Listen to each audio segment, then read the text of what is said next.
জরায়ু নিচে নেমে আসা এটা নিত্যদিনের একটা নূতন একটা সমস্যা।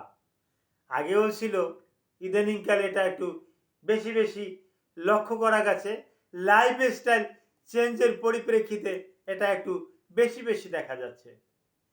যাদের বয়স 50 ঊর্ধ্ব তাদের কিন্তু এই জরায়ুটা আস্তে আস্তে করে নিচের দিকে নেমে আসে। সে নিজেও দেখতে পায়, বাইর হয়ে আসে, হাত দিয়ে ঢুকাইয়ে দেয়। এইটাই কিন্তু একটা ক্ষতিকর দিক। হাত দিয়ে ওখানে ঢুকানো যাবে না, হ্যান্ড গ্লাভস পরে বিভিন্ন সিস্টেমে এটাকে ঢুকাতে হবে। অ্যান্টিসেপটিক কিছু অয়েন্টমেন্ট, লোশন ওখানে ব্যবহার করা যেতে পারে। তো জরায়ুর নিচে কেন নামছে, কি কারণে নামছে, এর করণীয় কি, এর কি কোনো ঔষধ আছে, এই ব্যাপারে কিছু গুরুত্বপূর্ণ তথ্য দেব। আসসালামু আলাইকুম রহমতুল্লাহি ওয়া বারাকাতুহু। আমি ডাক্তার মীর শহীদুল ইসলাম। আমার চেম্বার শুভেচ্ছা 255, ঐতিহ্যবাহী শেখঘাট, সিলেট। যে কোনো একটা সার্চ ইঞ্জিনে গিয়ে ডাক্তার মীর শহীদুল ইসলাম কথাটি লিখে সার্চ দিলেই আপনি আমার সম্পর্কে যাবতীয় তথ্যাদি পেয়ে যাবেন।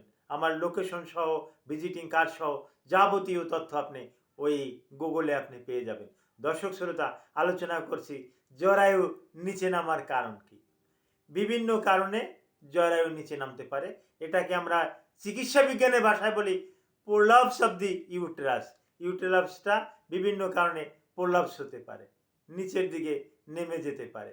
ওখানে থাকে কি, ইউটেরাস থাকে, পেলভিস ক্যাভিটি থাকে, হ্যাঁ, তারপর আসে জরায়ুর সামনের দিকে ওই ইউরিনারি ব্লাডার থাকে।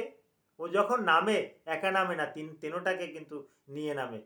এই পিছনের দিকে থাকে রেকটাল পায়ুপথ, এই পায়ুপথের উপরেও চাপ পড়ে, পায়ুপথটাও কিন্তু নিচের দিকে আস্তে আস্তে করে নিয়ে আসে। এখন এইটা নামে কেন? জি, অল্প বয়সে বিয়ে হওয়া একটা কারণ, অল্প বয়সে বাচ্চা নেওয়া,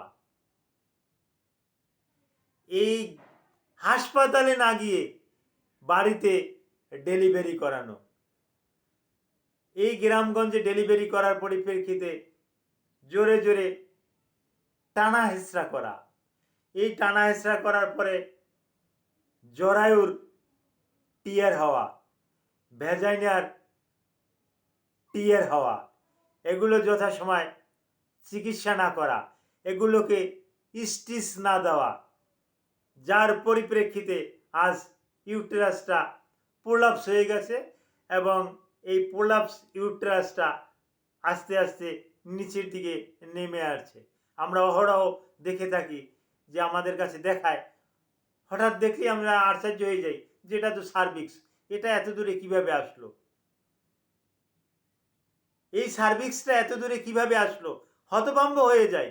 যেটা থাকার কোথায় কত 3 ইঞ্চি 4 ইঞ্চি দূরে থাকার কথা, সেটা আজ বাইরে।